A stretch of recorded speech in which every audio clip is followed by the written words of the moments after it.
하나님 말씀 신명기 19장 16절에서 20절 말씀을 보겠습니다. 구약성경 292쪽입니다.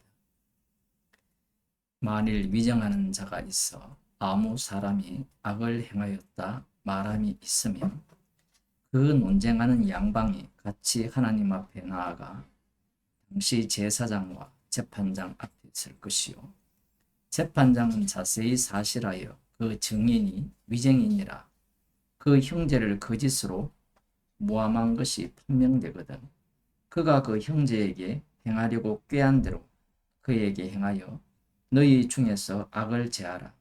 그리하면 그 남은 자들이 듣고 두려워하여 이후부터는 이런 악을 너희 중에서 다시 행하지 아니하리라. 아멘. 마태복음 26장 59절을 한번 보겠습니다.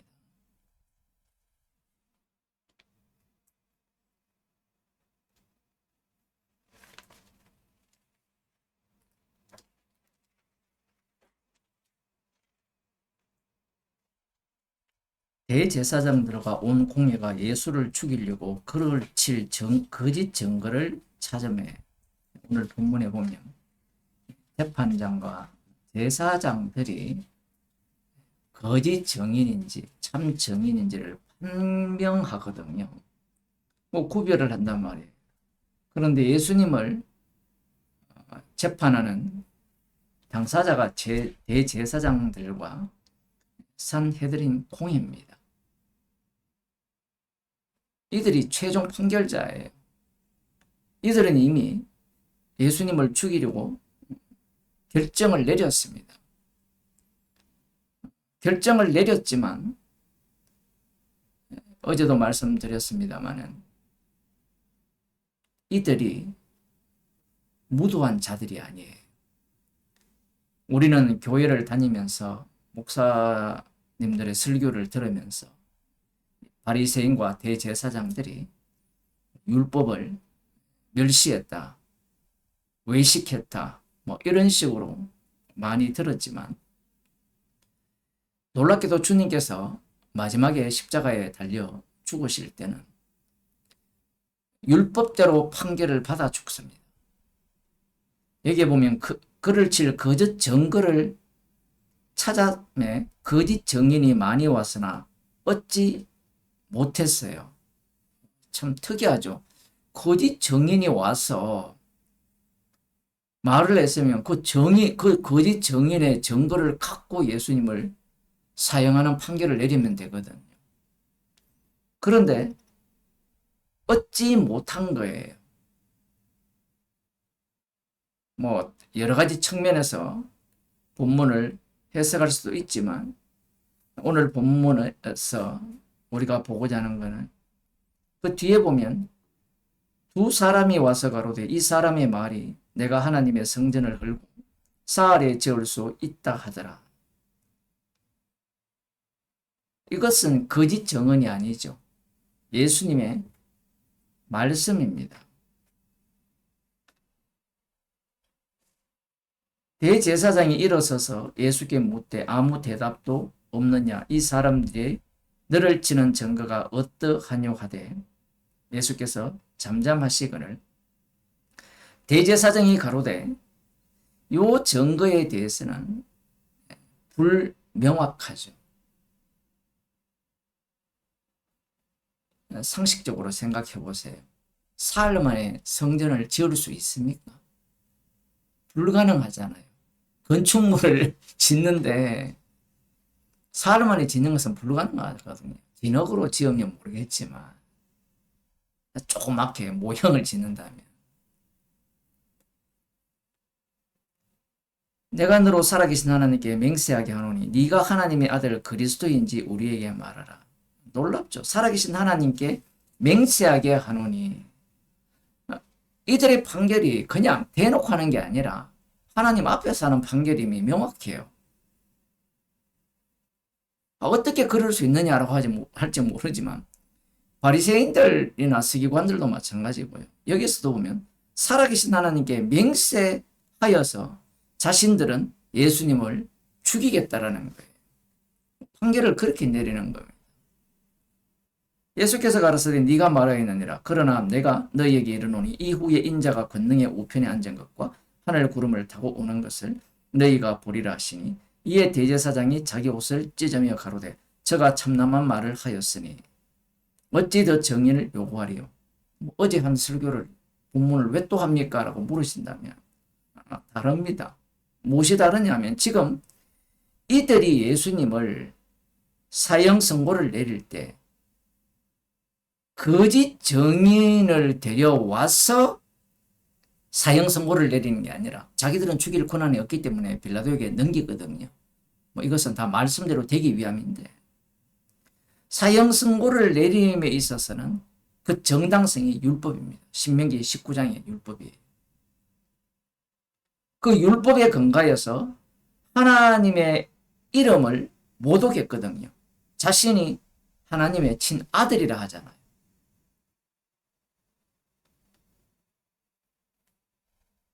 마가복음 14장 56절을 보겠습니다. 말씀을 조금 비교해 볼게요. 14장 56절.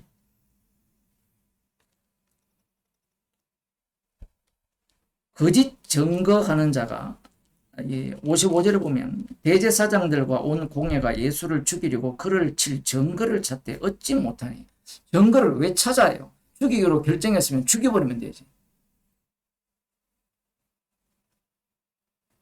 물론 이 로마 법정으로 넘겨서 십자가 처형을 당하게 하려면 종교적인 이 증거가 명확하게 있어야 되겠죠. 그럼 우기면 되잖아요. 그런데 그렇지 않아요. 찾지 못하니 이는 예수를 쳐서 거짓 증거하는 자가 많으나 그 증거가 서로 합하지 못함이라. 거짓 증거인데 나중에 사도행전으로 가면요. 인간들이 하는 참말이 다 거짓말이 되는데 서로 합하지 못했어요. 일치하지 않는 겁니다. 이 이유가 뭐냐면 예수님이 하신 말씀을 듣고 얘기하라고 하면요. 다 자기의 느낌과 자기 관점에서 이야기를 해요. 어떤 사람들이 일어나 예수를 쳐서 거짓 증거하여 가로되 우리가 그의 말을 들으니 손으로 지은 이 성전을 내가 헐고 손으로 짓지 아니한 다른 성전을 사흘에 지으리라 하더라. 여기 보면 손으로 지은 이 성전을 내가 헐고 예수님이 헐고 손으로 짓지 아니한 다른 성전을 사흘에 지으리라 하리라. 말이 비슷한데 십자가로 다 이루신 입장에서 보면 이 말이 맞아요. 주님이 성전을 한 거거든요. 그러나 지금 이 증거 자체가 과연 옳으냐 하면 여기에 보면 59절 오히려 그 증거도 서로 합하지 않더라. 왜냐하면 이 말에 대한 해석이 있잖아요. 너희가 이 성전을 헐라 내가 사흘 동안에 지으리라 이 말을 지금 덧붙였죠. 마가복음에서. 사람이라는 게 원래 그래요. 그러면 똑같이 전달할 수 있느냐? 똑같이 전달이 불가능해요. 우리는 그러면 똑같이 너희가 성전을 헐라 사흘 만에 내가 일으키리라 이렇게 했으면 그렇게 말하면 되지 않습니까? 라고 하지만 그 말할 때 감정, 톤, 환경이 다 다르기 때문에 똑같이 전달이 안 돼요.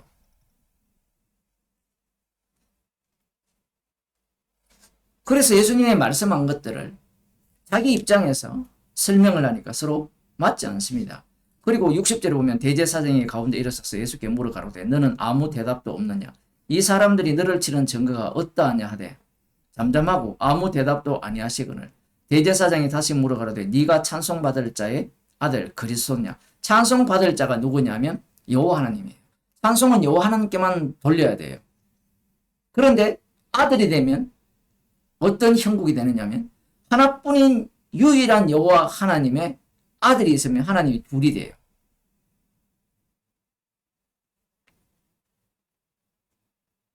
이렇게 물었을 때 예수님께서 이르시되 내가 거니라 인자가 걷는 자의 우편에 앉은 것과 하늘 구름을 타고 오는 것을 너희가 보리라 하시니 이 대제사장과 바리새인과 서기관 이 산헤드린 공회의 입장에서는 예수님의 말씀을 어떻게 이해했냐면 자기가 하나님이라는 거죠. 그래서 참남한 말을 했다. 신성모독을 했다. 너희들 다 들었지? 그래서 사형에 해당된다라고 이구동성으로 말을 해요. 이것은요. 누구도 반대를 못하는 이야기입니다.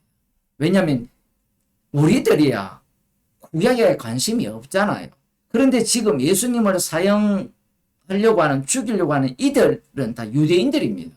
유대인들 입장에서 예수님의 발언은요. 죽여야 됩니다. 하나님 한 분뿐이기 때문에 그래요.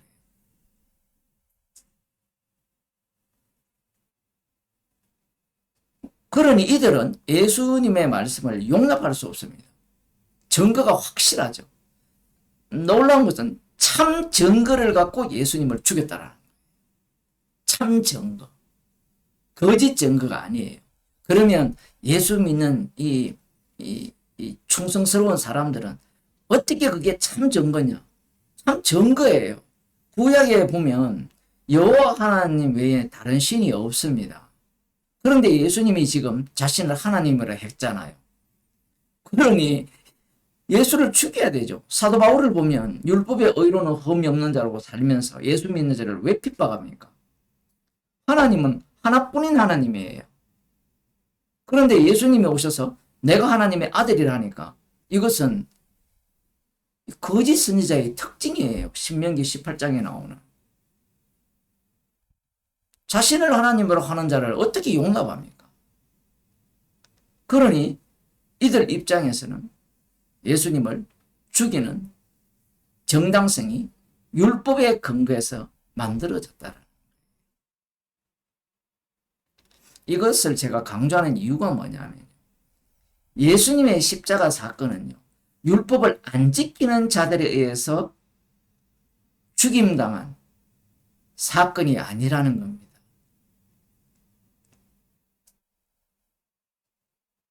목사들의 설교를 들어보면 이렇게 설교하는 사람을 보기가 거의 어렵죠. 못 봤습니다. 왜냐하면 인간들의 상식으로는 예수님을 십자가에 못 박았기 때문에 그들은 율법을 안 지켰을 것이라 이렇게 생각을 하거든요. 그런데 예수님은 처음에는 이들이 시기가 났고 자기중심적인 사고를 갖고 예수님을 죽이려고 했는데 하나님께서는 최종적으로 이들의 이 예수님을 죽이는 판결을 무엇으로 갖고 오느냐면요. 율법에 근거하여서 예수님을 죽이는 상황으로 몰아간 거예요. 그러니 이들은 제대로 죽인 거예요. 자기를 하나님이라 한 자를 어떻게 용납합니까?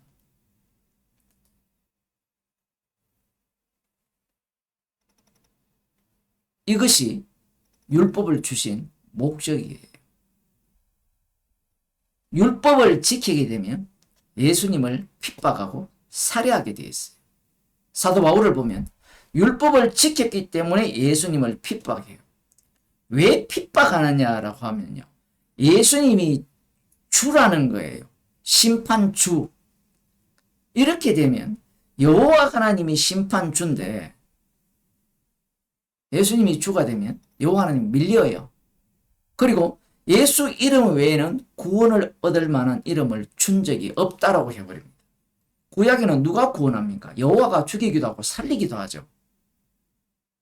그런데 율법의 위반자로서 살해당한 예수님이 죽이기도 하고 살리기도 한다라는 거예요. 그러니 율법을 지키는 자들이 예수님을 핍박할 수밖에 없는 겁니다. 십자가 사건은 이 율법의 취지대로 율법을 지키는 자들에 의해서 살해당한 사건이에요. 그러므로 말미암아 율법의 의로는 행위로는 의롭게 여김을 받을 자가 없다라는 겁니다. 로마서에 보면 모든 사람이 율법 아래 있고요. 율법 아래 가두어져 있어요. 이방인은 율법 밖에 있다는데 로마서를 제대로 읽어보면 이방인도 율법 속으로 다 들어옵니다. 그들이 율법 속에 다 들어오기 때문에 결국 그들은 어떤 태도를 갖고 예수님을 살해하느냐, 올바른 태도를 갖고 살해를 해요. 그러니까 유대인들의 문제는 그거죠. 율법대로 했기 때문에 나는 의롭다라고 생각하는데 그 율법대로 한 의로움이 하나님의 아들을 살해한 거예요. 나중에 이 복음을 전할 때 사도 바울이 고린도 교회를 보게 되면 누가 누구를 핍박하느냐 하면 말씀대로 예수님의 말씀대로 지켜야 한다는 자들이 사도 바울을 공격을 해요. 고린도 교회에 가서 이 천막을 깃고 복음을 전하니까 너는 사도의 자격이 없다라고 하죠. 왜냐하면 예수님이 보낸 사도라면 복음으로 먹고 살아야 되는데 그렇게 살지 않는다라는 겁니다. 오늘날 교회를 보면 똑같아요. 성경은요, 십자가를 전해요. 제가 요즘 그 예정론하고 예지예정론, 여기에 대해서 서로 치고받고 싸우는 그런 글들을 많이 보는데 그들의 특징이 뭐냐면 성경 구절을 다 갖고 와서 성경 구절을 다 풀어요. 제가 보기에는요, 둘 다 옳아요. 당신은 개혁주의에 속해서 어떻게 둘 다 옳다라고 주장할 수 있느냐. 성경 구절을 다 갖고 오잖아요. 한쪽은 믿음으로 구원을 얻는다. 아니라 한쪽은 전적으로 하나님의 선택이다. 하나님의 선택이라고 하면 안 되죠. 하나님이 그리스도 안의 선택이에요. 이런 걸 보게 되면 오히려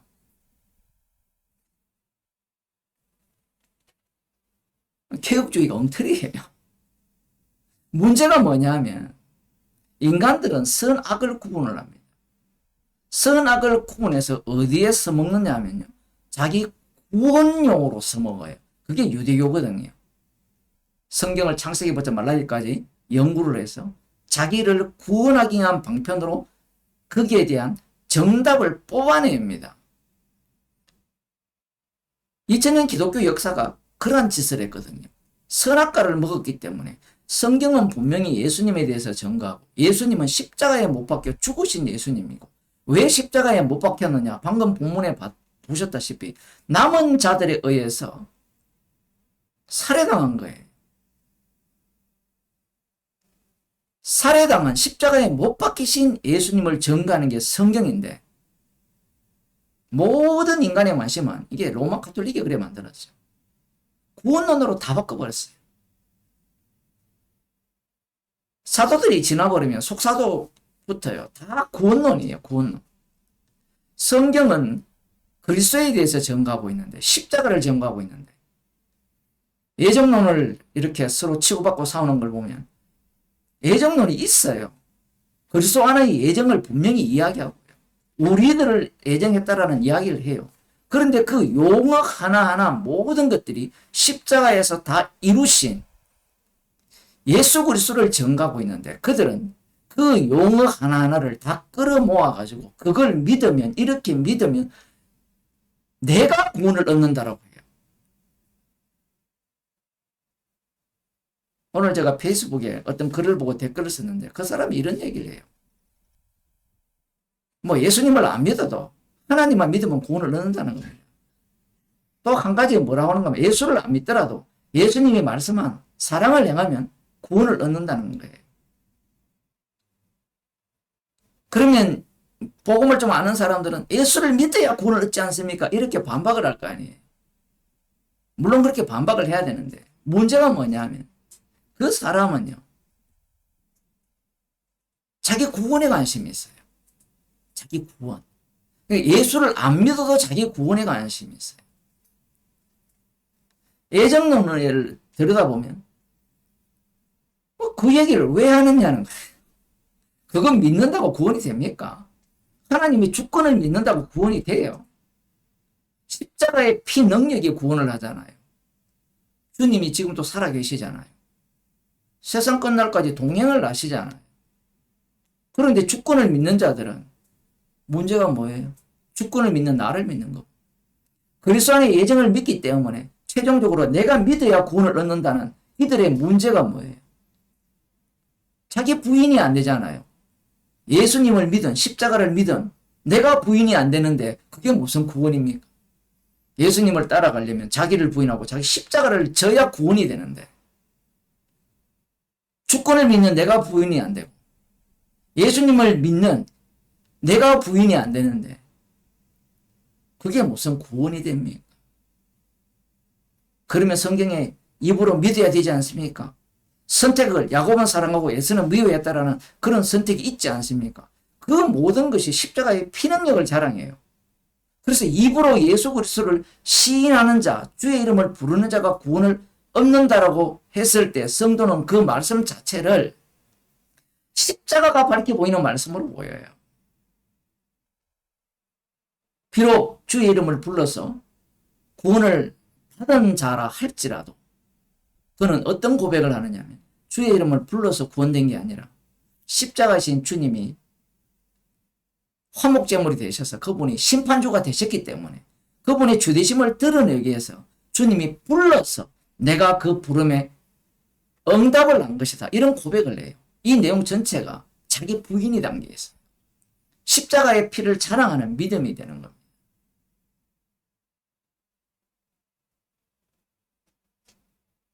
여러분들이 히브리서에 나오는 믿음의 선진들의 믿음을 평가하는 걸 보세요. 전혀 다르게 평가해요. 기도하겠습니다. 하나님 아버지, 율법의 옳음을 근거하여 예수님을 십자가에 못 박아 죽였습니다. 이 옳음을 말씀을 통하여 계속해서 추구하는 자들이 선한 것을 뽑아내어서 자기 구원용으로 자기 축복용으로 사용하는 그러한 시대를 사는 저희들을 긍휼히 여기사 모든 말씀이 이 말씀 속에 속한 이 세계가 십자가만 증거하는 세계임을 날마다 확인하며 알아가며 증거하는 주의 백성이 되게 하옵소서. 예수님 이름으로 기도드리옵나이다.